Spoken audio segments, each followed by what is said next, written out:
Hello, this is Storybooks channel. New videos are posted every day. Subscribe and click the bell. Winter had come. The evenings were already quite dark outside. Second shift at school. Just finished the last class. "Maria, you have no idea what I saw," whispered one boy in my ear. The calmest girls in the class. "It's unbelievable." "Do you want me to tell you in confidence? But you can't tell anyone." The girl looked at her classmate in bewilderment. Maria was not one of those who are ready to get involved in all sorts of adventures. Especially tomorrow, there were a lot of lessons to do. "Go for it. No one in our class knows about it." Another boy came up to her. "It's so cool. You'll love it." The girl packed her bag and headed for the exit. The two boys kept up with her. "So it's true what Lenka said about you?" "You mean the psycho?" Finally, one of the classmates went all in. "And we thought it was all a lie." "I'm not afraid," said the schoolgirl resolutely. "All right, let's go, but quickly. Because I have to do my homework before Mom comes." The hooligans rejoiced, lost their hands. One of them quickly ran forward. He reached the unfamiliar Maria office and yanked the door. The door was closed, but to the girl's surprise, one of the classmates quickly pulled some kind of key out of his pocket and opened it. The classroom was dark. "Keep the lights off," one of the boys ordered. "Because we care." "Come on, open the back room," he commanded. The second one in the dark finally managed to open the right room and entered it. Maria went in with them. "Well?" the girl asked them. "What's the big deal?" She looked at the barely visible silhouettes of her classmates. "You'll see." The leader shouted briskly and pushed the girl into the back room. The hooligans quickly ran out of the room. One of them held the door while the other locked it. Maria quickly got to her feet and ran to the door. "Open up. What are you doing?" She struggled. "Alex, well, let me out of here now." But the boys had already locked the study door and ran downstairs. They both chuckled quite a bit. That would be hilarious when they found her tomorrow. Would they bust their bellies laughing as they ran home? "Well, good, you made duplicate keys." I can only imagine what would happen to her if she found the light and turned it on. Laughing all the way to Alex, who started the whole thing. Why the boys decided to make fun of their classmate Maria, they did not know exactly. She was just a quiet girl, and Alex always wanted to do something so that the girl experienced pain or humiliation. Maria was smart beyond her years, and that put a lot of pressure on the boys. Alex was from a dysfunctional family. He was not particularly loved there and never wanted. But Maria looked like a neat, well-groomed girl. They always came to all the meetings. She was praised for her tests and dictations. And Will was a fool. He never knew about friends. He saw Alex as some kind of important figure. That was mostly just in his language. In reality, his friend was cowardly and unreliable. Maria tried to break down the door, but the child's strength was so insignificant compared to the back room that had been stormed by more than one generation of children that it was like it was made of metal. "Mommy, Mommy," screamed the girl. "Help! Somebody! Help! Let me out!" But no one heard her. The school was completely deserted. The guard had gone around several times and didn't see anything suspicious. How long Maria had been crying, she didn't know. But at one point she realized that her eyes had gotten used to the darkness and began to see. Especially through the crack under the door there was some light. The girl got up from the floor and tried to look around. No, she shouted at the top of her voice when she saw a skeleton near the wall. No, she screamed again and lost consciousness. Outside the window it was snowing, and Alex and Will were coming home happy. They had pulled off such a big deed that they saw themselves as real heroes. On the way, the boys saw a big trash can and threw their keys into it. Both realized they had to get rid of the evidence so they wouldn't be suspected of anything. What would Maria say? They didn't care. The boys were sure that no one would believe her. An expensive car pulled up in front of a high-rise office center. A young man got out of it and headed toward the left wing, where a large sign for Jaguar Publishing hung. The guy opened the door and, without looking around, went straight to the director's office. "Hi, Max." The man tore himself away from his papers. "Are you on business or what?" "Sorry, I don't have much time." Dad, I need money. The principal didn't hear anything new. Can you give me some? Max, will I ever hear from you that you came to help me? The man replied sternly. Or do I have to deprive you of everything first? But don't start, the boy remarked. I haven't graduated yet, and you and I agreed that I would get up to speed. Only then Mark Austin gave him a displeased look and took his wallet out of his pocket. He pulled out a few bills and tossed them defiantly on the table. I hope that's enough, Father asked coldly. Can you leave me alone now? I have a new issue of the magazine coming out. Yes, please. Grabbing the money from the table, happily headed for Max's door. Don't you know the word thank you at all? Mark Austin grumbled unhappily. Thank you. The son shouted at the top of his voice. I'll never forget it. He began to play the comedy. Idiot, whispered Max. With a satisfied look, went out of the publishing house. Well, Leoka, now hold on. The guy again jumped into the car and drove towards a familiar cafe. There near the door, his friend Martin was already waiting for him. What took you so long? He asked unhappily. I'm freezing here. Let's hurry up and warm up. No problem, Martin winked at his friend. I've just been to my father's, so I'll order. The young men ordered a pizza and a beer. The guys had been friends for years, but when they met freshman year, Max got punched in the face for his attitude. Hey, why are you looking at me like that? Asked a fellow student, tall blonde. It is from me that you have such a face, unhappily tried to spread his tail turkey. Or I'll show you where you belong. I don't give a damn about you, the boy said. So sit down and keep your mouth shut. What did you say? Max jumped up from the table. Are you trying to get in trouble? Somebody needs me. Martin turned away from him. Your mirror's fooling you. Trust me, you're not so tough. Let's get out of here. The guy clenched his fists.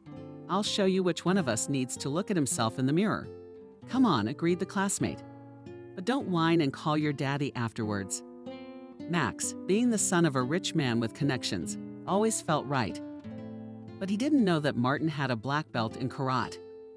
So as soon as the guy attacked a fellow student with fists, he took him to the ground in 2 moves. For Max, it was the first time in his life he saw from the outside that he wasn't so tough. Let me help you up. Martin held out his hand to his opponent. I hope this will be enough. Yes, Max replied briefly, and like a dog with his tail up, he walked back into the auditorium. Another 6 months passed, and by the end of the first year, Max and Martin became inseparable. A classmate realized that behind the arrogant nature and friend hides a sensitive and honest guy. What's what, but Max never broke his word, even if he had to answer for it. Martin over time taught the guy to control his emotions, and Max, you could say, stopped being so hot-tempered and no longer got into fights over nothing. Not only a friend had such an influence on the guy, but Martin himself realized that Max taught him to take risks and try something new in life, and the latter was always easy to deal with, even when friends got into very big trouble. Max's optimism and sense of humor helped them both get out of it. People, I'm fed up with my ancestor and his publishing house, Max sighed.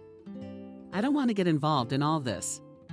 I still have time to finish my degree, and then I have to get a job with him. That's why I'm telling you that we need to finish our work from the beer from the bottle, answered the friend. If we do well, we'll have our own business. You won't have to inherit your father's business anymore. Jesus, if someone had told me a few years ago that I was going to do that, I would have told them to go for it, Max laughed. I even have to lie to my father about needing money for entertainment. You tell him on the merry-go-round? Martin laughed. I'll tell you about our case.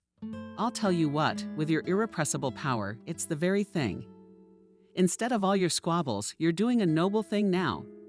You're helping the whole of life, you might say. Yeah, Max laughed.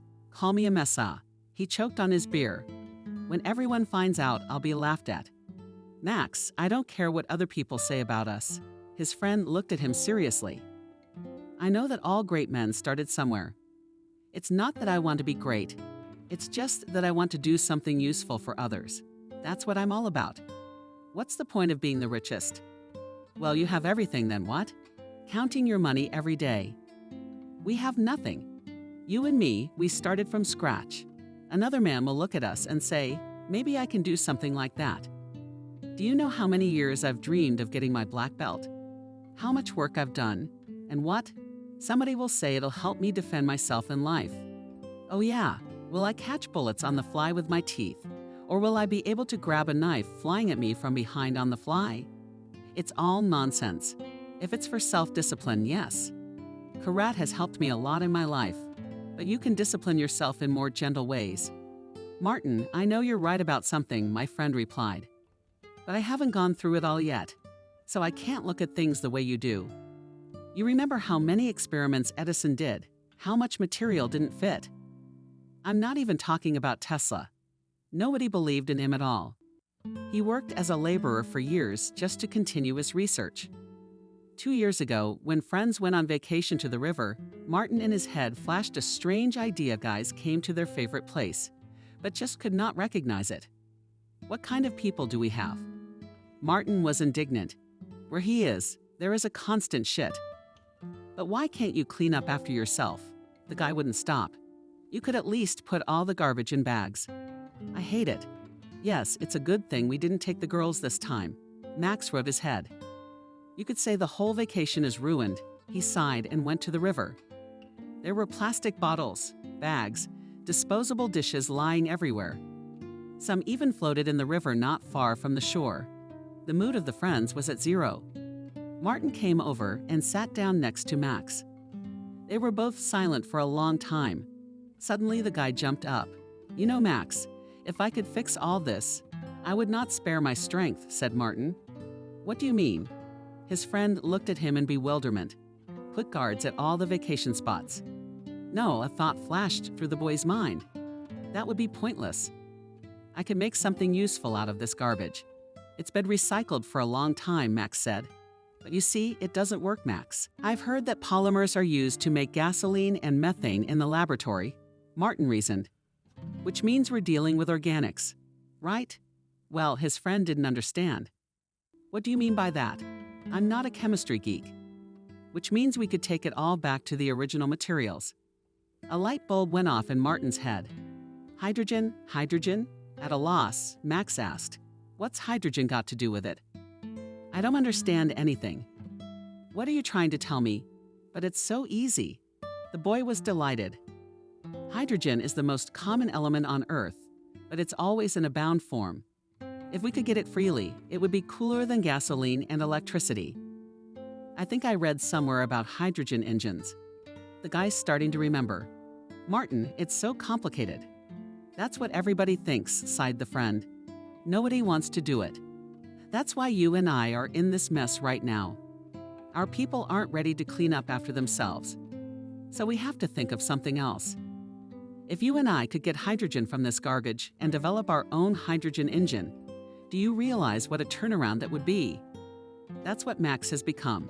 I'm not in the loop on this whole thing.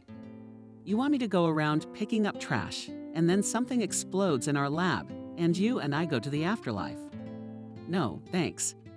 I'd rather finish my econ degree someday and work at my dad's publishing house. Leave me alone. Didn't you see the movie October Sky? I didn't give up all of a sudden. Nobody believed that the main character would launch his own rocket. But he did. So we'll launch our own hydrogen engine.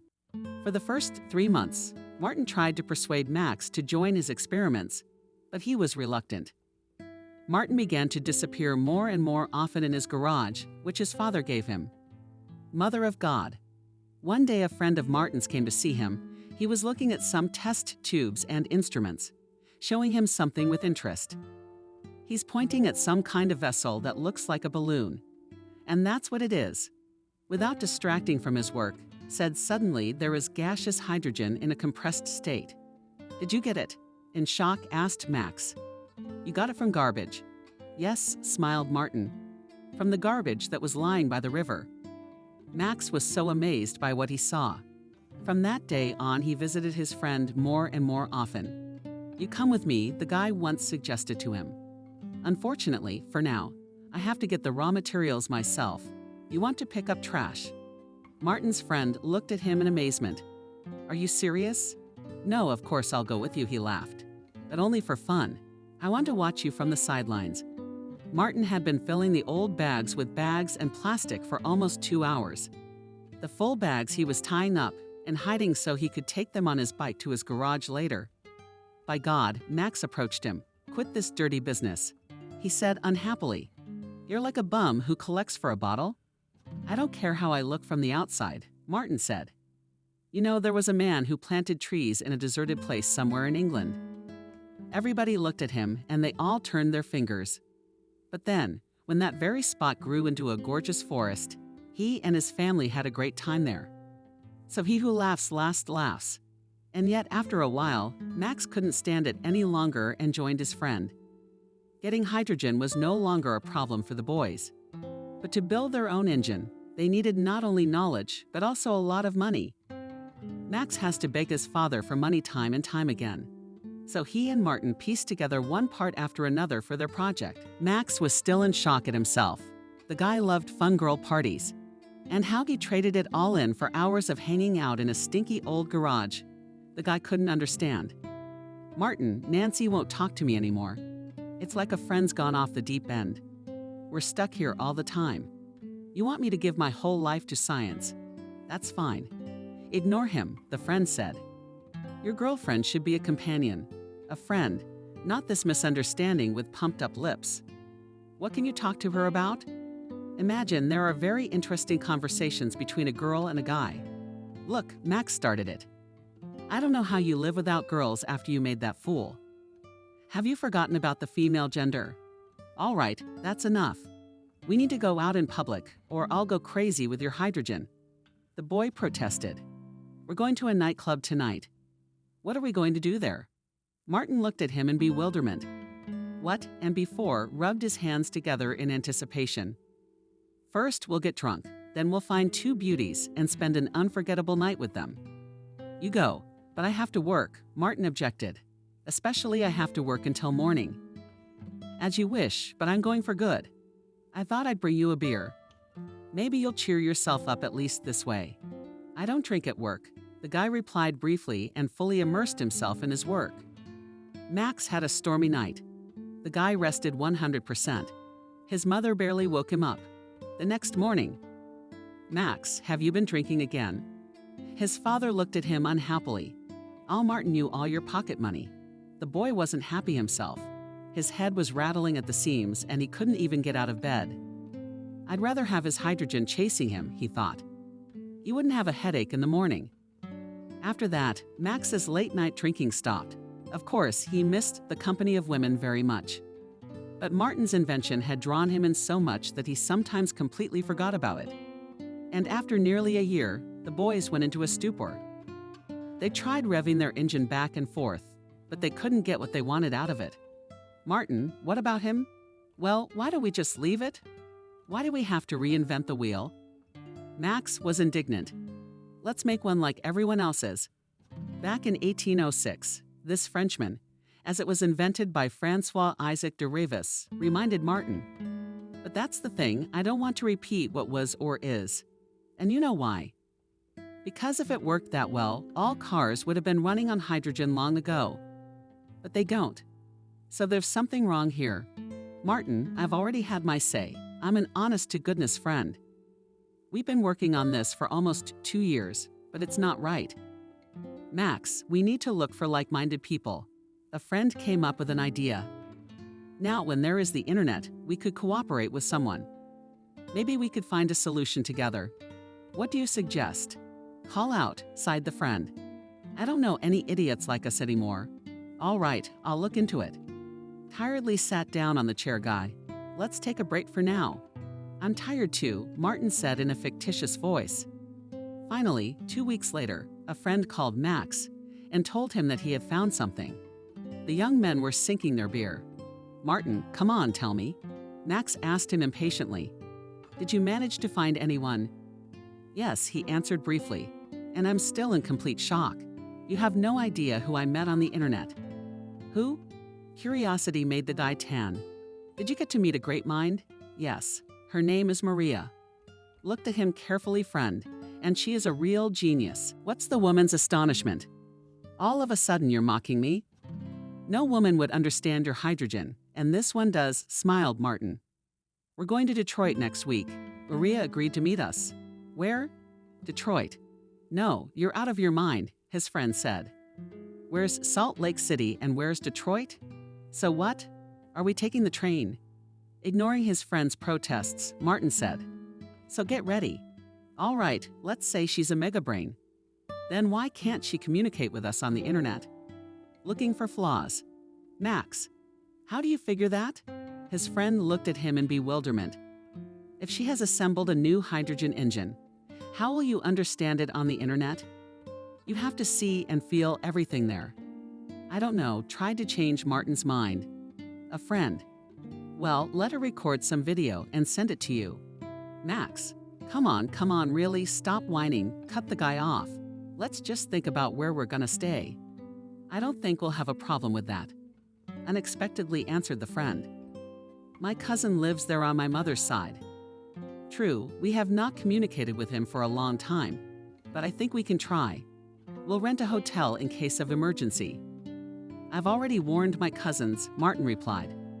My father can only give me a little, and as you know, I'm not working anywhere with my invention yet. God, I can't wait to finish the institute. Well, don't worry about the money. I'll talk to my father, Max suggested. I think he won't object to our trip. I'll say that I want to visit my mom's relatives, that they've been asking me for a long time. And then, after the defense of the diploma so in his publishing house, so twisted, that more and will not see them. That's what Max thought. His father gave him money for the trip without any problems. The boy found his cousin's phone number somewhere, and in a few days he and Martin were on the train to Detroit. Hey Max, hugged the guy's cousin with his thick arms. It's been a long time. I never thought I'd see you again.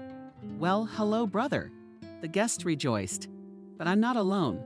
I'm with a friend. This is Martin. And I'll tell you honestly, we're here on business. All right, let's go, the guy suggested. We'll talk at home. It's my day off. The cousin was 2 years older than Max. In general, it was a sad story for his family, or rather, for his mother Nicole was from a small village near Detroit. They lived poorly despite the fact that his parents had worked in the collective farm all their lives. They had never been able to get a proper house. And the problem was the woman's mother.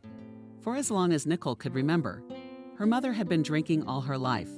Naturally, there was no supervision for the children, and there were two of them, the woman and her younger sister. And as they say, the latter followed in her footsteps. When Nicole turned 18, she immediately went to Detroit. Here the girl worked in a store. One day, a handsome young man came in there. It was obvious that he was a commuter. The guy looked at her, and he liked the girl at first sight, so Mark took Nicole to his house. Lucy, her younger sister, married a Muscovite. He was a troublemaker from the beginning. That's how they started drinking together. They had 2 sons. One died as a boy. The child strangled everything with a bag that he put on his head. Naturally, none of the parents were watching him. So, as they say to the meeting, my cousin put a bottle of vodka on the table. We'd like to abstain for now. Martin said no right away, sorry, we have an important meeting today, so we'd like something lighter. Do you have any tea? Are you kidding me? Tea? The owner laughed. All right, I'll do it myself. He poured himself a cut glass. The guests looked at him in bewilderment. Max began to realize that he had made a big mistake in staying with his cousin. Not only did he seem to be drinking, but his apartment, which he had inherited from his parents, was a mess. It smelled like the place had been lived in by bums who hadn't been cleaned in years. Martin and Max looked at each other. You have a case here, you say. The guy brought the bread to his nose after emptying the glass. Come on, tell me what you've got going on.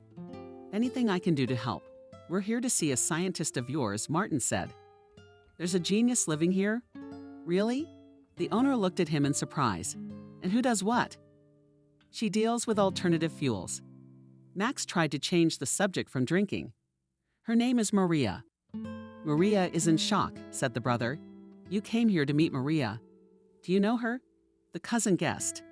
Does that name sound familiar to you? No, answered the boy quickly. It's the first time I've heard of her. I just thought you came to the man's house. But you did. It just so happens that it is a girl who deals with such a complicated topic, Martin smiled. All right, God be with her, with this Maria. The host poured himself another glass. I'll drink and go to bed then. And when will you go to your business? Just lock the door. I have a second key. If I need it, I'll open myself from the inside. Max and his friend were in complete shock. They watched in silence as the guy dried the whole bottle. Without saying a word, he got up from the table and retired to his bed. Brother, I think we'll probably leave right after the meeting. Try to find a reason, Max. So what are you then? Let us not be able to see you. Ah well, have a happy journey, muttered through the pillowmaster and turned away on the other side. What was that? Martin couldn't calm down. I don't have any options. What can this man be called? I also have perfect hair came out of Max's apartment.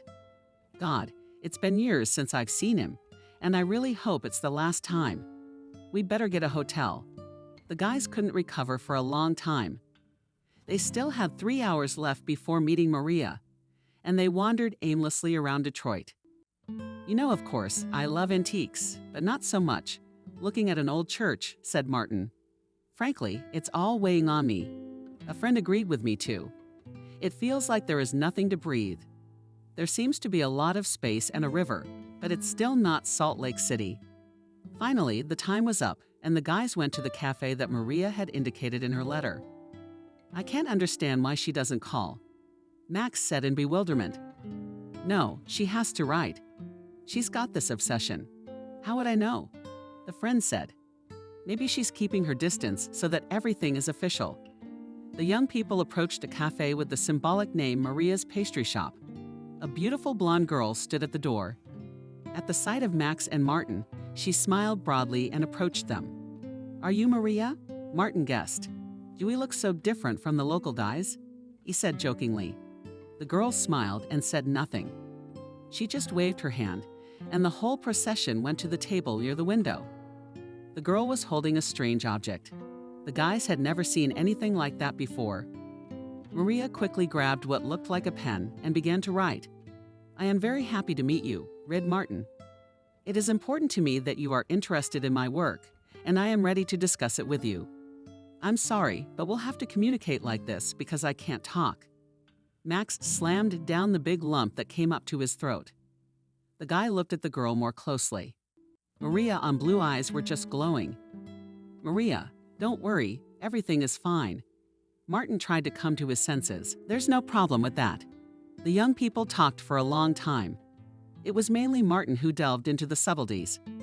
Max kept looking at Maria. God, how is this possible? He thought, such an amazing girl. She's a real genius.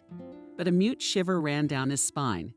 She can't speak, and it doesn't seem to bother her at all. That's the kind of willpower I wish I had. I've always envied Lage for his stamina. But Maria, it's incredible. The girl as if read his thoughts and looked at him with interest. After a few seconds, she, embarrassed, and lowered her eyes. After they drank tea and completely sorted out Maria's ideas, she invited them to her place to watch the device. Maria, this is something amazing. Martin was in shock. It turns out that according to your idea, such an engine will squeeze out not 120 kilometers per 1 kilogram of hydrogen, but 150. That's just unbelievable. The young people went into an old room, which the girl rented as a laboratory. She showed them all the blueprints, and finally they started the engine. It works. Martin shouted in excitement. Maria, you are just a clever girl. Hydrogen from garbage and your engine is the new future. Max's hair seemed to stand on end. Everything he saw seemed impossible to him. The guy couldn't even speak in amazement. Finally, the girl turned off the engine, and they sat down at the table to discuss it all. Maria, what about the patent? Martin asked the girl. They agreed to patent it. The girl grabbed a tablet and wrote something quickly, took her hand away, and let the guest read it. It's still a problem. They don't want it. The guy read it. Who'd doubt it? Then their whole gas and oil industry will go to hell. But that's okay. We'll work together on this volume thing.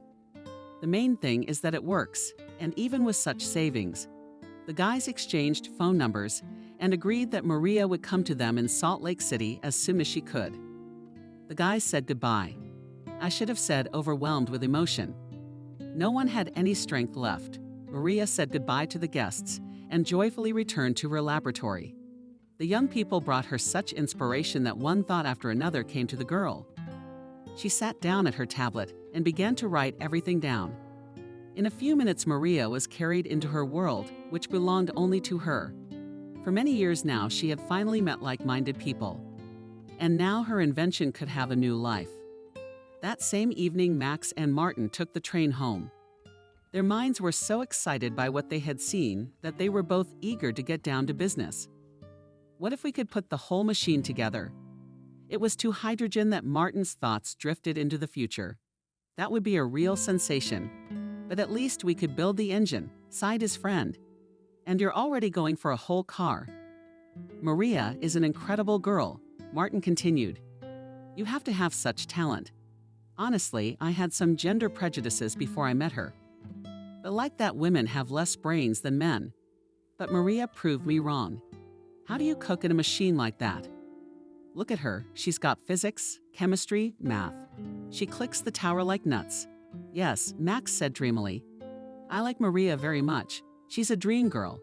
And it doesn't matter that she can't tell her. Pushed Martin with a friend's elbow. Don't get all romantic on me.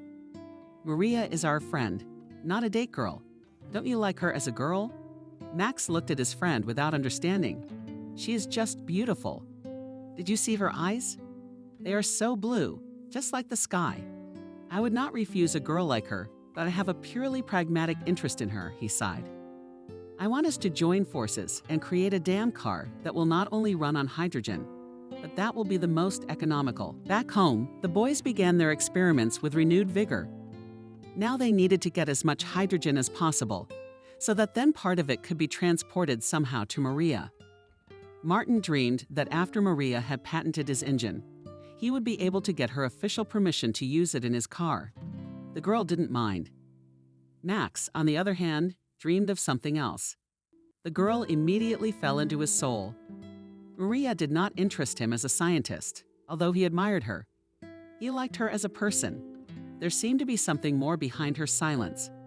For the first time in his life, the guy could look at a girl not as an object of lust or a thing, but as a person with whom he wanted to spend his time, to be friends, to discuss pressing problems. The day after Martin Max arrived, they were fully immersed in work. It was March, and the guys didn't need to go to the institute. Max had already written his diploma long ago. Martin sometimes typed something on the computer at night. Martin, let me give you some money. Let them do the practical part. A friend suggested it. But when you get your diploma, you don't have to write. I'll pick up some hardware myself. Boy, after all, I have to finish it. And why didn't I get into engineering? He resented me.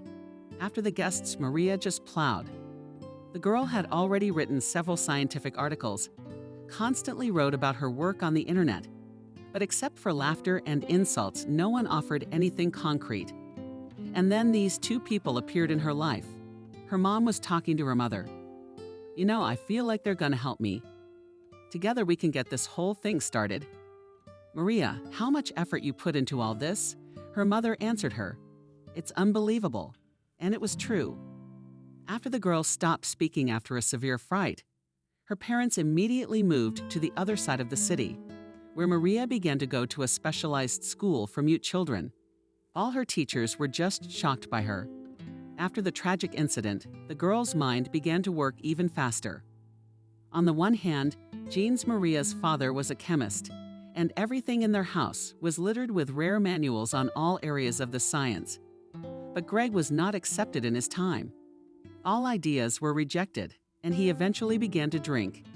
Maria, from the 5th grade, seriously began to be interested in chemistry. The girl hoped that this way she could return her father. Yes, Leonid Grigorievich read her complex theories, explained to his daughter how the universe is organized. But after she went to bed, the man put a bottle on the table. Maria's mother couldn't do anything about it. Even constant first places in the chemistry Olympiad for special children couldn't change anything. And one day Greg simply didn't wake up. For Maria, it was the strongest blow. And if not for her father's books, in which she then immersed, The girl simply went mad. Nena, Maria's mother, was very happy for her daughter. She realized that the brilliant mind of her daughter should be noticed by someone. But most of all, she wanted Maria to marry one day, have children, and find her happiness as a woman. But who would marry her? Her mother thought, if someone as dumb as she was. And where will you find a guy who loves science as much as Maria? Mostly they're all insecure, cornered. They just want to live their lives without anyone touching them. Despite the fact that Maria was on it, it was a huge problem. But thanks to her, the girl could get some money from the state. She did not need to work for this. The girl realized that if she wanted to realize her dream, she needed to fully focus on her work. That is why she could not work fully. Sometimes Maria was given an order to do some control or tests. She even tried her hand at artificial stones, which the girl grew for jewelers. After Maria graduated from the special school, she was faced with a very difficult choice. Undoubtedly, the girl had talent, and she needed to continue studying. But no university went her way. "How are we going to get her?"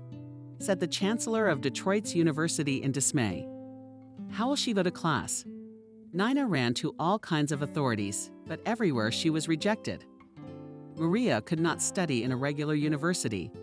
The girl cried bitterly for several months, but then she pulled herself together and decided to act on her own.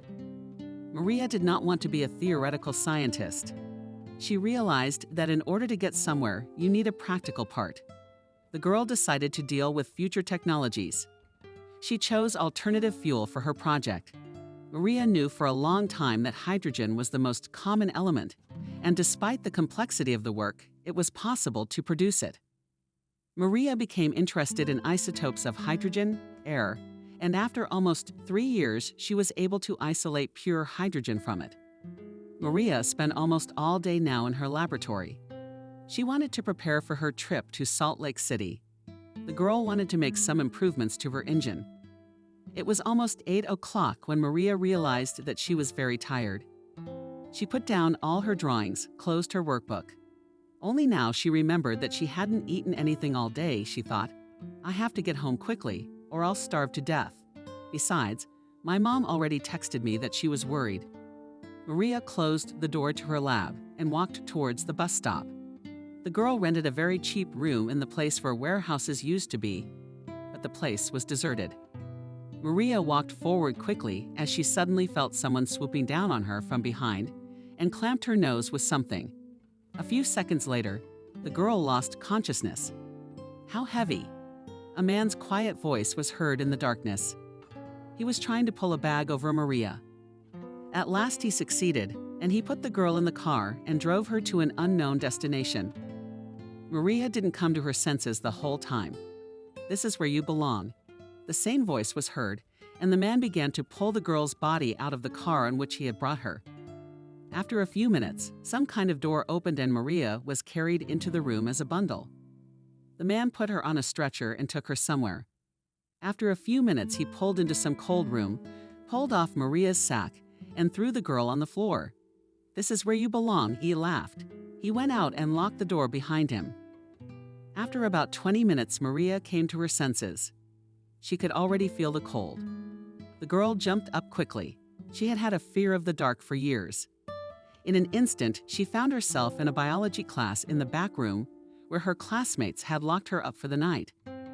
Then from fear, the girl lost consciousness and lay on the floor until morning, until she was not found there. Her mother and the police searched for her all night, but the girl was nowhere to be found. They even came to the school and checked all the elementary school classrooms, but they did not go to the 3rd floor at that time. After Maria was brought to consciousness, the girl realized that she could not speak. She tried to make some sounds, but nothing worked. The doctor said that Maria would never speak again because of the severe stress. This came as a real shock to everyone. Maria began to panic. She felt her lungs start to work frantically, but she still couldn't breathe. A strange odor hit her nostrils. The girl tried to breathe somehow. She remembered her phone and reached into her pocket. She pressed the buttons, but the phone seemed to hang. The screen kept showing someone else's number. Maria was in such a state that she couldn't recognize it. The girl began to write something with trembling fingers. "Help me, please." She duplicated it in her mind. "I'm locked up somewhere. It's dark in here." Finally, the girl felt as if she had been electrocuted, and she directed the light of the screen to the room she was in. There were corpses lying on tables. In the morgue, automatically wrote the girl and had a phone with horror. She began to gasp. It seemed to her that she had already died. The fear was so strong that she could not cope with it. The girl closed her eyes, but after a moment, strange thoughts began to appear in her head. Was there really nothing that could be done? One by one, the thoughts appeared in her head. Yes, I'm trapped. No one can help me now. But if I can't do something from the outside, then I can do something from the inside. After that thought, it was as if the girl had some strength. She suddenly jumped to her feet and started screaming, but she couldn't do anything. Maria opened her mouth wide, but she couldn't utter a sound. Could I suddenly hit her on the head like a hammer? No. The girl heard someone's inhuman voice. No. Let me out of here, help. A loud scream echoed throughout her brain. Maria screamed for so long until her voice went ah. After she threw away her fear, she felt better. The girl felt herself start to breathe more freely, her lungs and easily conducting air. No, the girl said aloud. God, who locked me in the morgue. Loudly she spoke. I began to speak again. Through tears, whispered the girl. But how can I get out of here now? Maria looked around once more. She was uneasy, but there was no longer such wild fear and terror. She was more confused by the terrible odor and the cold. God, I'll either freeze or die here by morning. The girl was afraid. When will I sing? Suddenly, she decided so unexpectedly. And Maria began to sing. She tried to remember all the songs she knew. The powerful voice made her feel warmer, and the terrible odor stopped irritating her nostrils so much. It had been probably an hour when the girl took a break, and only now Maria noticed that her phone had been dead for a long time. In her bag, she didn't notice it anywhere. Maybe it's thieves. The girl thought to herself, they stole my bag and then brought it here to get rid of me. But whatever it was, her phone not only hung up, but stopped working. As it always does in these complicated cases. But then, I'll sing until morning. The girl decided. So I will definitely not freeze. I imagine the state of the pathologist who enters the morgue and hears singing here. The girl laughed. You would go crazy. Maria, as if looking at herself from the outside, and could not believe that she not only survived, did not go crazy, but also retained a sense of humor. What's happening to me? She said out loud, I'm trapped in a morgue among all these corpses. Of course I feel some fear, but it doesn't make me sick. I'm at peace inside. And most importantly, I started to say again what it all means. The girl was tired of standing on her feet. She tried to sit down near the wall. Maria felt that she would even fall asleep. She began to feel strongly inclined to sleep, but the girl was afraid that by morning she would be cold. The whole story makes me laugh. She laughed. Who would have thought it? For years, doctors have been fighting over my disease. I've had so many procedures, and now I've been cured by a corpse. She couldn't calm down. Not even animals, not plants, just ordinary dead people. It's true that fear is a great fear. If someone told me about this, I'd die at the thought. That I'm not only sane or conscious, but I'm not bad. If it weren't for this cold. Maria's eyes became quite accustomed to the darkness, and she began to distinguish the bodies lying on the couch. The girl took a few steps around the room for the first time and walked around. It seemed to her that there was a warmer place near the door, and she moved there. At first, Maria pounded on the door with her fists, but then she realized that either no one could hear her, or there was no one in the morgue. The girl squatted down. She felt some coolness, but the penetrating cold, as in the beginning, the room was not here, and the corpses were lying away from her. They were all concentrated in the coldest place. Why did they do this to me? Maria began to come to her senses. Is it some kind of accident, or is it all set up? She pondered. But you don't just do things like that. So someone organized it all. But what were their motives? Maybe they want to kill me because of my invention. There have been so many accidents with famous scientists and inventors. Maybe some oil oligarchs organized it. Then why did they drag me to the morgue? No, it doesn't make sense. Then who am I interfering with? The girl couldn't understand. Maria had forgotten all about her cell phone, that she texted someone. The girl thought about being stuck in the morgue until morning. She didn't know what time it was either. I'm tired of singing, Maria said out loud. How can I pass the time? Maybe they'll bring someone in at night and I'll be discovered. And yet the girl could no longer bear the horrible odor. She stepped a little to the side and vomited. Maria felt dizzy. With all her might, she pressed herself against the door crack to try and catch some fresher air. I can do this, pounded in her head. I can take it all, whispered the pale lips. Hello, Maria.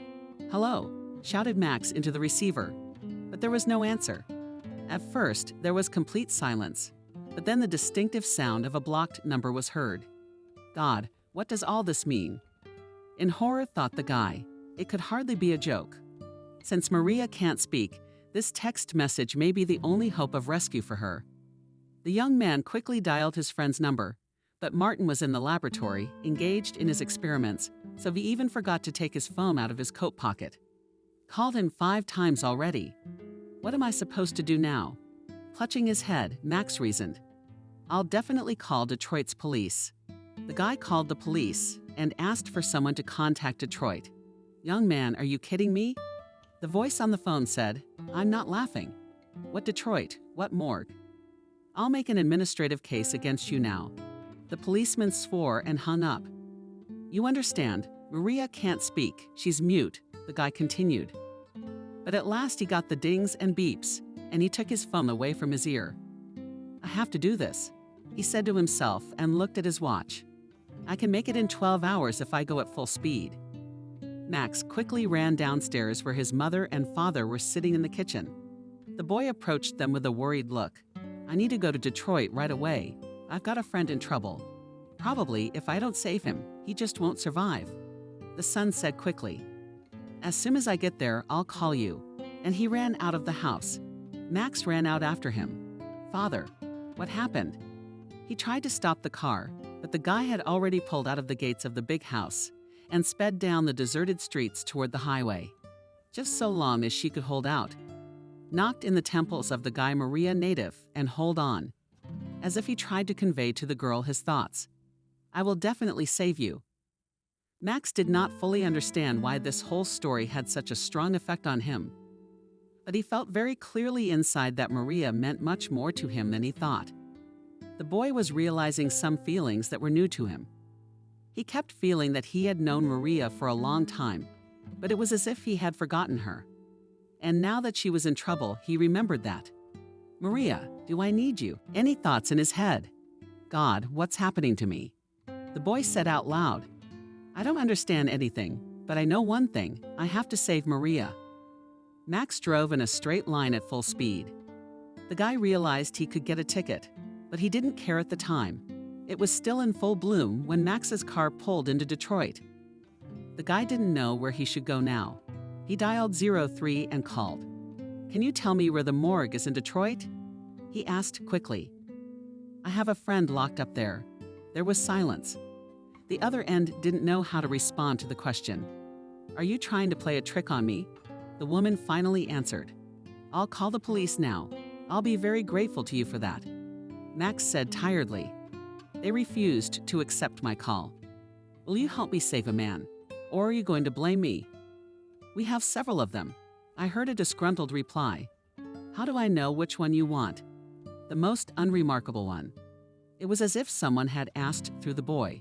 The one where a person can be easily hidden. Well, I guess a regional hospital wouldn't suit you, she reasoned. Bureau of Forensic Medicine, most likely also a center of ritual services. They usually have everything under control, except Detroit General Hospital. I don't have any other obvious options. How do you get there? The stranger asked hopefully. I just pulled into town where the big sign is. They have a morgue under the 7th building. The paramedic answered and gave Max detailed information so that he could get there. It was already light when the guy ran up to the door of the morgue. He looked at his watch. It was 8:30. He started knocking with all his might, but no one answered him. So he rushed into the emergency room and got everyone on their feet. "You're talking nonsense." The doctor on duty got angry. "Are you out of your mind? How could anyone be locked up?" And yet Max got his way. And in about 15 minutes, he opened the doors of the morgue together with the guard and the doctor. The guy entered the corridor and shouted, "Maria, you're here." The whole morgue was filled with an inhuman voice. "Maria, you'll lift all the dead." The doctor laughed hysterically. "I almost blew my hat off from your scream." But after a moment, there was a soft bang, as if something had fallen. Everyone went to the refrigerator. From there, the banging started. A minute later, the room was opened. From the doorway, a girl staggered out. "Maria," muttered her Max. "It's okay." He took her in his arms and carried her to his machine. "What a mess," the guard whispered. "What's going to happen now?" "Probably be put on trial." The doctor and the guard silently watched Max until he disappeared behind the hospital gates. "Maria, don't be afraid. Everything will be all right now," Max said.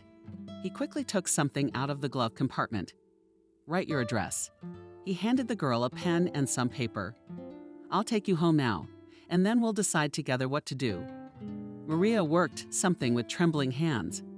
The girl finally began to come to her senses and cried loudly. Her nerves relaxed a little and the stress started to come out. "It's all right, sweetheart," Max urged. "It's all right." He tried to calm the girl down. Maria abruptly grabbed a paper and wrote something. Max read that the girl asked to call her mother. "Hello, Nina." Quickly the guy realized. Maria is already fine. She is safe and sound. "My name is Max. I went to see her the other day with a friend about the engine from Salt Lake Satoya. Maria texted me to help her out. We'll be there soon." "Yeah, she's fine. I'll tell you all about it on the spot." Max tried to speak calmly, hearing the woman's hysterics. In a minute, they drove up to a high-rise building. There was a woman walking back and forth in front of the entrance. Maria, sobbing, ran up to the girl. "Maria, my girl, what happened to you?" "Nina, we can talk about everything at home," asked Max. "Maria has no strength. She better lie down for a while." The mother prepared for her daughter herbal tea with lemon. And the girl went to her bed. While she came to herself a little, Max told Nina Alexeyevna everything that had happened to him and who it could be. The woman looked at the guy in horror. "Max, I don't understand anything." "I don't either yet," sighed the guy. "Now Maria will come to her senses, and then we will write everything she knows." Max felt so tired that he just fell off his feet. He had forgotten all about his parents. Suddenly his phone rang. "Yes, I'm fine. I saved Maria. Someone locked her in the morgue." The son answered tiredly. "Let me call you later." "Maria who?" Shocked, questioned Mark Austin. "She was locked up in the morgue." "I don't understand anything." "Dad, please, I'll call you later." "I don't even have the energy to talk to you," begged his son Max. Maria fell asleep. The landlady came to him, "Come and you, and lay down on my bed. And then when you both wake up, we'll figure it out." The boy couldn't even resist. He just fell on the bed and fell asleep immediately. Nina settled down on the old couch. They all had hardly slept all that night, so they were completely powerless. It was probably around 2 o'clock when Max felt someone touch his hair. The guy immediately opened his eyes. Maria was sitting in front of him. "Maria, are you all right?" The guy jumped up. "Are you feeling better?" The girl smiled and nodded at him. Despite the fact that Maria had her voice back, she didn't want to tell anyone about it yet. And it wasn't that she didn't trust her mother or Max. The girl just wanted to deal with who wanted to kill her first and why. And in such a sophisticated way. Nina quickly set the table and they had lunch. After that, Maria took a piece of paper and started to write something on it. The girl described everything that had happened to her. "So you didn't see him?" Max asked. "Maybe even a glimpse of him." Maria shook her head negatively. She took a pen and wrote that she thought it was a man. "Maybe two. Judging by the fact that they brought her to the morgue, the bandits must have carried her in their arms. So let's start at the beginning," the guy suggested. "You were walking home. Somebody came up behind you and put something on your nose. A minute later, you passed out. What could it be? It's probably either. Maria wrote, "It's often used to temporarily incapacitate a person." Okay, you were sedated with ether, and then somehow you ended up in the morgue. Max continued to speculate. You wanted to make a phone call, but something happened to your phone. You only pressed one number on mine. You texted me for help. Then your phone died. No one came to see you, and you didn't see or hear from anyone. That's it. The girl nodded her head in agreement. Max and Nina looked at her in bewilderment. Maria, who could it be? Her mother asked. Do you have any idea? None. She wrote on a piece of paper, I don't know who it is or what Max stood up for. I think until we find out who did it and for what purpose. You better get out of here, get out of Detroit. Nina asked him. Max, but where? I don't have any relatives around here. We'll all go to Salt Lake City together, the guy suggested. I'll help you rent an apartment for a while, and then we'll see. Nina, do you realize this is serious? He looked at the woman who was trying to tell him something. Thank God Maria survived this time. But we can't take any more risks. The girl's mother was very afraid for her daughter's life, so she finally agreed. She and Maria packed all the necessary things, called her work, and explained that she urgently needed to leave for a few weeks. Then, everyone drove to Max's lab. Max carefully loaded the girl's invention and all the necessary documents. A statement to the police. We'll write it here, Max suggested. It's not safe to do such things here. Everyone got into the car and drove to Salt Lake City. On the way, Max took a break. Near a small town, a woman and a girl went to get water, and Max called his father. Dad, I need an apartment right away. I'm asking you, he said seriously. I'm taking Maria and her mom home. Max, what the hell is going on? The father shouted unhappily. What's with Maria, such a girlfriend of mine? Unexpectedly, the boy replied, I love her very much. You have a fiancé? Mark Austin asked in astonishment. But for some reason he didn't tell me and my mother anything. Dad, come on, please help me later. Cut the kid off. Give me money for an apartment for a couple months. I'm not bringing them home with me. All right, the man agreed. But only after you tell me everything. Max drove home slowly, making stops along the way. So they arrived in Salt Lake City early the next morning. Mark Austin sent his son an address that they could all go to together, but it would do for the first time. Took a look around the boys' one-bedroom apartment. Looks like it's got everything, so what do you got? I'll check in with you this afternoon. We'll have to go to the police and file a report. Maria approached Max, and from her eyes he realized that the girl wanted to thank him. Maria, the main thing is that you're alive, and the rest can be fixed. He looked into her glowing eyes. Max went home happy. For the first time in his life, he felt that he had done a very important thing. Max didn't feel like a hero, but he clearly realized that he was in the right place at the right time, and that made him happy. Suddenly, Max's phone rang, and Martin's phone number popped up. Would you have called me in another week? His friend said grudgingly. I almost died here, and you don't even want to know anything about me. Max, I'm sorry. I forgot my phone in the garage yesterday, Martin said guiltily.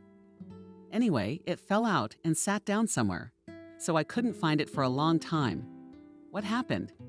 Finally, he asked not me, but Maria. Quickly answered the guy. I rescued her. She's in Salt Lake City now, by the way. I brought her and her mother back from Detroit. Yes, I must have missed something important. Martin replied in shock. From now on, please elaborate. To say that the friend was completely bewildered by Max's story is to say nothing. Martin couldn't believe a word he said at first, but then he came to his senses and realized that Max had no desire to lie to him. What will happen now? Martin asked. Do you think she'll be hunted? Maybe someone wants to steal it. How should I know? Replied the friend tiredly. What normal person would think of such a thing? If they wanted to get rid of her or steal something, they probably would have done it already. But maybe it's a trick to get rid of her? The boy suggested. You know, not everyone can die from being in the morgue, Max replied. It's possible to go crazy, I guess. I don't understand his purpose at all, what he wanted to do. Well, let's say the idea was to make Maria go crazy. Martin reasoned. Then it turns out that all her designs are bullshit too. Or rather, life-threatening. But if you look at it that way, sighed the friend. Then yes, I guess, maybe. Then it turns out that Maria's invention is actually so important that in this way it can be discredited. But it seems to me that it would be easier to burn down her laboratory or kill her. God knows what they have in mind. With annoyance in his voice, replied the guy. Well, the main thing is that Maria is alive, and the rest time will tell. It was not far from Max's house, so he finished talking to his friend, promising to meet him tonight. And Apa. Hi. A guy ran into the house. I'm finally home. Dad, thanks for helping me with the apartment. But now then we can talk to you, looked at his son Mark Austin unhappily. Yes, now I'm ready, replied the boy and sat down on the chair. Ask me questions. I'll answer all your questions. Don't you want to tell us anything yourself? His mother looked at him in surprise. I thought you would want to tell us your secret love story. It's not secret at all, Max said. It's just that when we went to Detroit, I met the girl of my dreams. I mean, almost 2 weeks ago, you just met her. And today you've already brought her and her mother to Salt Lake City. Max's father said in anger, Are you out of your mind? Dad, what's wrong with you? I love Maria. The boy crossed his arms on his chest. Have I ever said that about any girl before? No, Mark Austin was honest. But how can you get to know a person in 2 weeks? Would you look at yourself first? The guy threw a grudge. How long did you know your mom when you took her to Salt Lake City? But that's a different story, the man said. And times were different then too. But why not? I'll even remind you, exactly 3 days, the son persisted. And what, you don't live well with your mom? No. Again, Max's dad had to admit it. We're talking about you now, not us. And what, in fact, what is the difference? The boy wouldn't give up. I love Maria, and she will be my wife. But you don't know her at all. Nickel intervened. You could at least ask us first, Mom, am I going to live with her? Not you. Coldly looked at the woman's son. So what do you care? But the problem is at least what you're going to feed her. Are you sitting on my neck yourself? Mark Austin threw down the ultimate trump card. And now you want me to feed your Maria? No, you don't have to feed Maria. She's a genius. Maria is a scientist, and she has inventions that will change all our lives, replied Max. Max, you amaze me. My father couldn't find the right words. So you mean to say that your girlfriend is doing science while you stand in nightclubs and spend your father's money? Are you serious? The guy said calmly. And for your information, I've been doing the same thing for a long time. The son couldn't take it anymore. We make hydrogen from waste plastic in the lab. You collect trash. Max's father couldn't believe what he was saying. I'm sorry, but I sure as hell can't believe it. How do you want it? Indifferently, the boy replied. Maria has invented a very economical hydrogen engine, and Martin and I want to build the world's first car based on it.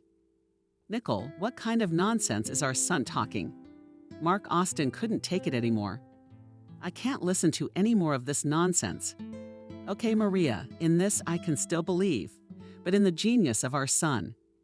Alas, Max, you didn't write a single physics or chemistry test in high school. So what? But I know what hydrogen is and how it can be obtained by decomposing organic matter. I hope I don't have to explain to you that the polyethylene that's lying under our feet is an organic substance. The son said arrogantly. That's enough. The man grabbed his head. I've had enough of your hydrogen. I hope so. Do you remember that you gave your word that you would work for me after your diploma?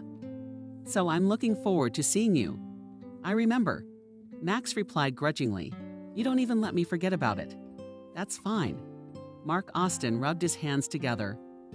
On this positive note, I propose to end our conversation. I will think about your Maria, he added and left the hall. Mania, at least tell him. I beg you. Looked at the woman's son. Maria is a very nice girl. Max, I asked you to finish the institute first, and then do what you want. His mother didn't listen to him. That's what the boy always thought. It's always profitable to be bad. But when you do noble deeds, they make you look like a real fool. What? They'd rather I drink and hang out in nightclubs. They don't know what they want from me. The guy was not happy. He went to his room. He wanted to get some sleep. After lunch, he was going to pick up Maria and go with her to Martin's garage. Besides, he had to take the instruments there. The girl wanted to continue her work, and Max didn't want to leave her alone for too long. I'm going to marry Maria anyway, he thought before. Falling asleep. It's all right, I can work on my own. And I don't need your money. Soon we'll have our own car and I'll have my own money. Maria. So Alex jumped out of bed when his guests left. It's been a long time since I've seen her. Nothing. I'll fix that, the guy whispered under his nose, closing the front door on the key. He quickly ran downstairs, and since he had an advantage over his guests, he could follow them quietly. What are you climbing up to here? The cousin was indignant, watching his cousin and his friend. I've been here with you for almost 3 hours. Finally, the boys turned the other way and went somewhere. After half an hour, they headed towards a cafe. They were met by a beautiful girl. Here is Maria, lost from joy hands Alex. But hello, very glad to see you again. After Maria came to herself, the girl began to be questioned by teachers and a psychologist about who locked her in the back room with the skeleton. The schoolgirl immediately pointed at Alex and William. The latter stood silently, lowered his head, and the former used anything to avoid admitting anything. What's it got to do with me? You ask William. Seriously answered the boy. It was like this. Maria comes up to us and says rumor has it that I'm the cowardliest in the class. But I'm not. Would you like me to prove it to you? I could spend all night with a skeleton. Will and I started to talk her into letting Maria go home. We took our backpacks and left. We never saw her again that day. Then why were both doors to both the back room and the classroom locked? The principal looked at him sternly. How do I know? Alex was indignant. Did you find the keys from me? You can ask your mother or father that we don't have them at home and never had them. After talking to his parents, the principal decided to remove Alex from the school. Drunken parents tried to wave their hands in protest, but the head of the school did not change his decision. Then Lyudmila decided to send her son to his mother. She, of course, was ungodly drunk, but the girl realized that she had nowhere to send her son. Alex's grandmother by that time already lived alone. A year ago, she had buried her husband. Nikolay had been struggling with her drunkenness for many years, and as they say, had worn himself out. He tried to breathe once, but couldn't. His heart stopped. The doctors said that a blood clot had broken off. His grandmother in the village did not watch Sashka in any way, so the boy began to suppress the last signs of empathy in himself by all means. At first, he shot birds with a slingshot. His favorite occupation was in the evening deadfall, sparrow counting. As Alex grew up, so did his amusements dying cats and dogs caught by the boy in traps, hanging by the throat on trees' neighbors' ducks, overflights and gasoline, and burned chickens and cats is a small part of the favorite activities of the boy, from which he enjoyed. But from time to time, he still remembered that because of some Maria, he had been deprived of normal living conditions. Of course, it was hard in Detroit, but at least there was food at home. In the village, my grandmother drank all the time. She didn't grow or cook anything. Alex quickly learned to steal money, but the neighbors began to suspect and complain about him. So the boy began to blame only one person for all his failures. Maria, in his fantasies, he always imagined her writhing in pain, screaming, crying, and calling for help. When Alex was bad, he always imagined it. Such pictures immediately lifted his mood. Time passed, and the boy Alex turned into a guy. He hardly finished 9 grades and lived his own life for a long time. Sometimes his mother came to the village. When Alex turned 17, his grandmother died. His mother did not want to take him to the city, even though he asked, no matter how much of a brute he was. But Alex realized that he could not survive without a job. Naturally, any education was out of the question. With age, Alex's hatred for Maria grew into hatred for his grandmother, mother, and all women. He simply despised them all. The boy dried his first glass of vodka when he was 11 years old. Then he lay unconscious in the barn for almost 24 hours after his grandmother died. He began to slowly adopt the family traditions. The kid sold everything he could get his hands on. He didn't work anywhere. Sometimes he was hired in the villages for some physical labor, when he had to carry something or dig. He didn't really want to learn anything. Neighbors tried to avoid him, despite the fact that Alex grew up and did not mock animals so much. He still showed his animal grin from time to time. Local people were afraid of him, and everyone breathed a sigh of relief when they learned that he was going to sell his grandmother's house and go to the city. When the boy was 22, a district officer came to him and told him that his mother and father had died. They participated in a joint drinking party in private sectors, and by morning they had all burned to death. Alex dreamed of selling his house for more money, but no one wanted to take it even for a penny. The house was old, it was a mess, and it had a reputation for being a mess. Finally, someone bought the house for very little money. It was just enough for a few months in town. And then there was the question of work. Alex worked as a loader, tried himself at the factory, but he did not want to work hard. One day, the guy saw an ad in the newspaper there in the morgue required an orderly. That would be interesting, laughed the guy. That's the kind of thing I like. He rubbed his hands together happily. So Alex began to work in the morgue. The doctor did not bother him much. And the work is not to say that it was difficult, no harder than pulling sacks. The guy thought after he started working there. Finally, Max and his friend left the cafe. Maria followed them. Alex continued to follow all three of them. So Maria has made it to the top, he whispered angrily. I've suffered all my life because of her, and she doesn't know any problems. That's okay, I'll get you back to your seat in no time. The plan flashed in Alex's head. As soon as Alex found out where Maria's lad was, his business was done and he was gone. From that day forward, the boy was working out his plan for revenge. I'll see what a genius you are. Alex laughed hysterically. Pour yourself more and more glasses. We'll see how you'll sing.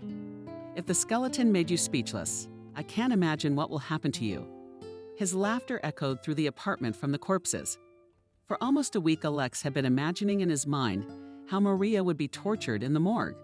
He especially liked the ending. Maria, from fear with her hands, tries to tear her veins and leaves bloody marks on the wall. Then she senselessly falls to the floor and dies. 10 days later, Alex had everything ready. He waited outside the lab car all day. 3 months ago, he managed to buy an old car, which he now used to get to work. Putting Maria to sleep was no problem for him. The pathologist he worked with had told him everything in detail. After Alex had locked Maria in the morgue's refrigerator, he had discovered her bag in the back seat. Oh shit, cussed the guy. What am I going to do with it? Better throw it away so as not to attract attention. On the way home, he pelted the bag with rocks and threw it into the river. He made sure it didn't float up and, satisfied, drove home. All night, Alex could not sleep from the transportation of judgment. He felt so good.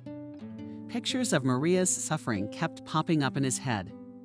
A bottle of vodka helped him with that, and Alex's imagination went downhill with terrible force. Alex had 2 days so he could savor his victory. He had the weekend off. The next day, the guy kept waiting for a call to let him know what had happened at the morgue. But the phone was silent. Alex went to work. It's quiet again. Andrew, how's it going without me? Did everything go okay? With curiosity, he asked the pathologist. Yes, Alex, everything is fine. As always, calmly replied the doctor. To my great joy, there was no one at the weekend, so I was also resting on Sunday. The doctor and the guard who helped Max open the morgue agreed not to tell anyone about the incident. If there will be police to look for, then you and I will tell, suggested the doctor on duty. And if he took the girl, and that's it. Why should we get involved in all this? Alex's brain was exploding. He checked the refrigerator several times. He found nothing suspicious there. The orderly was not himself that day. Alex, are you sick? The doctor asked him. Are you not feeling well? You are all white as a wall. I did not understand the question. Alex, no, yes, tried to return him to reality. But then go home, suggested Andrew. It's okay, I'll manage without you. Alex returned home. He felt very dizzy.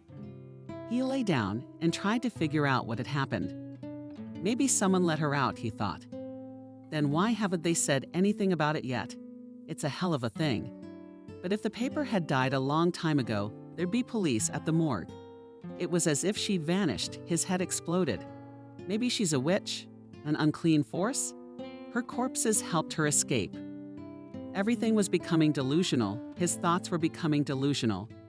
The guy tried to come back to reality, but something was pulling him back again. He felt his temperature rising.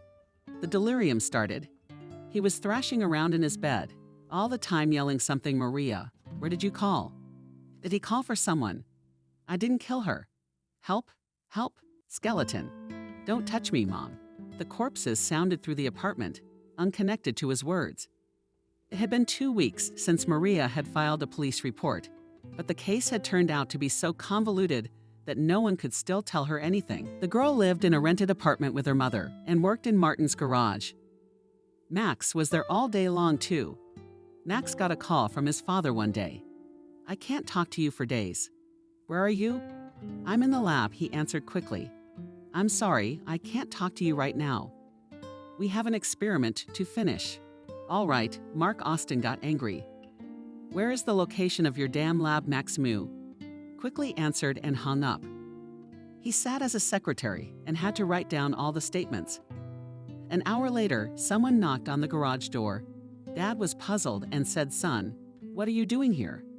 Sorry, but this is a work environment.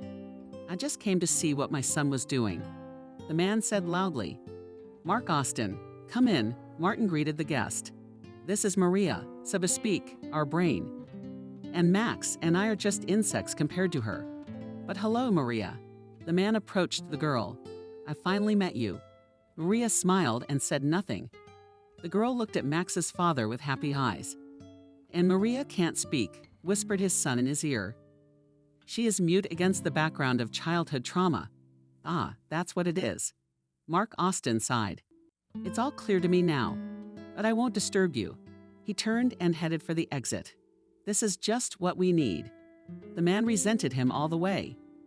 Not only did he not know where he had brought her from, but she couldn't talk. In the evening, Mark Austin called everyone to the council.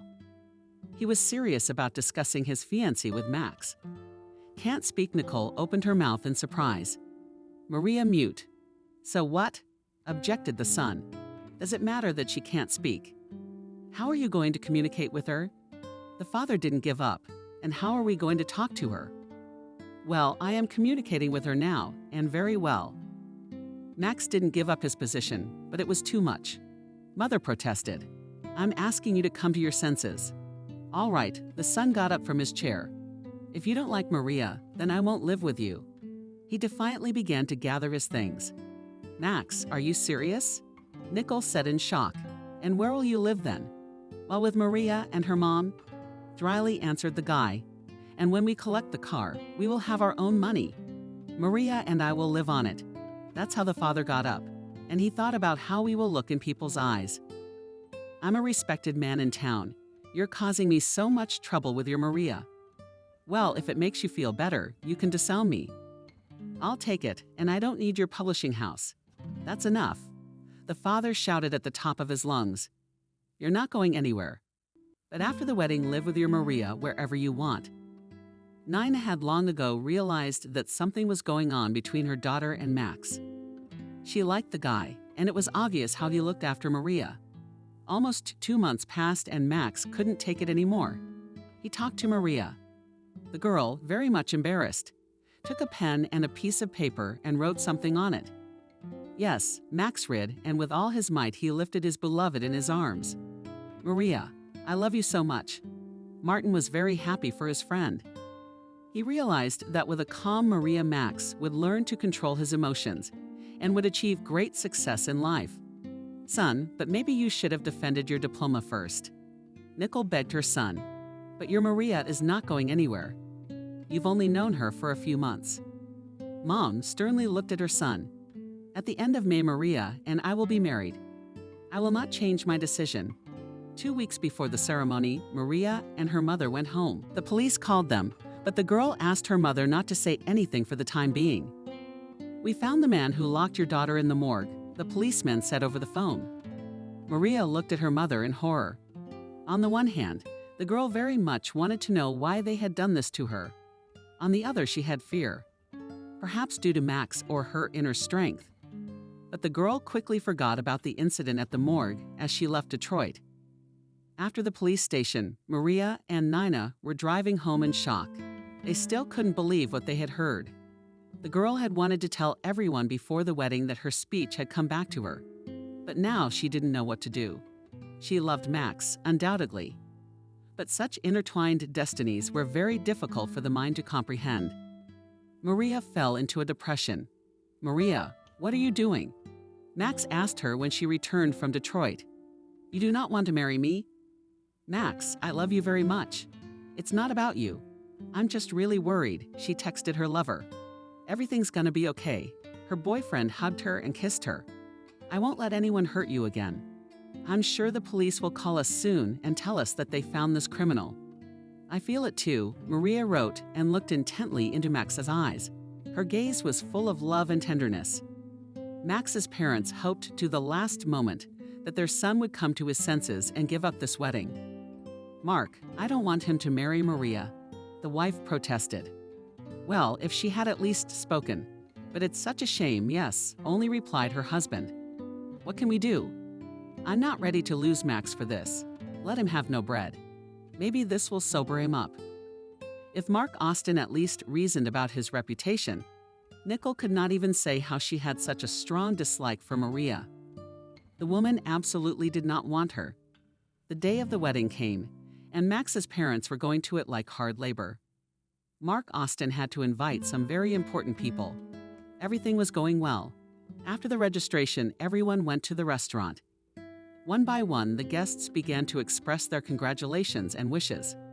Finally, Nicole couldn't stand it and took the microphone in her hands. "Dear friends, we are very grateful to all of you." With annoyance in her voice, she said, "But unfortunately, the bride cannot thank you personally." Maria is not speaking. "Please excuse us." On the hall passed dissatisfied that the flow here and there. Mockery, reproaches, and caustic voices began to be heard. Maria could not stand it and got up from her table.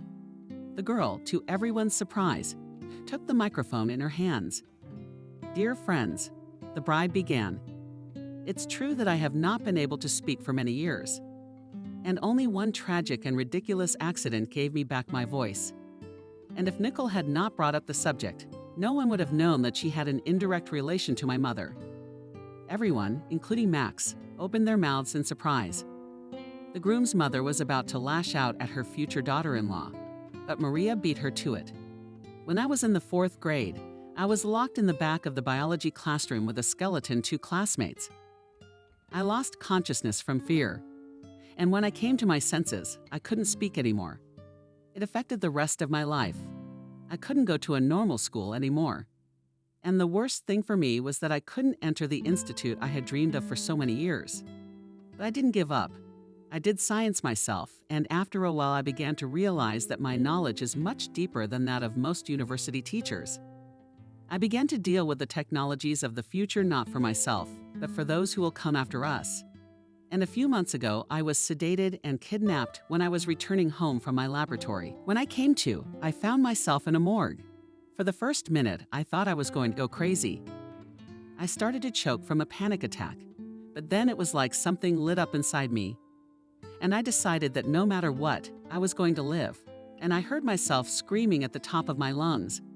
My voice came back. I'd spent most of the night singing in the morgue, but no one could hear me. I somehow managed to fall asleep in the morning, leaning against the refrigerator door. It was a little warmer there, and the smell of corpses didn't make me nauseous as much. My beloved Max had found me. But the strangest thing in this whole story is who did all this and why. The bride stopped and looked around at everyone present. "His name is Alex. He is my husband's cousin and Nicole's nephew. He is the one who locked me in the school with the skeleton. He's the one who brought me to the morgue to die. What did Max jump? Maria didn't tell me everything for some reason.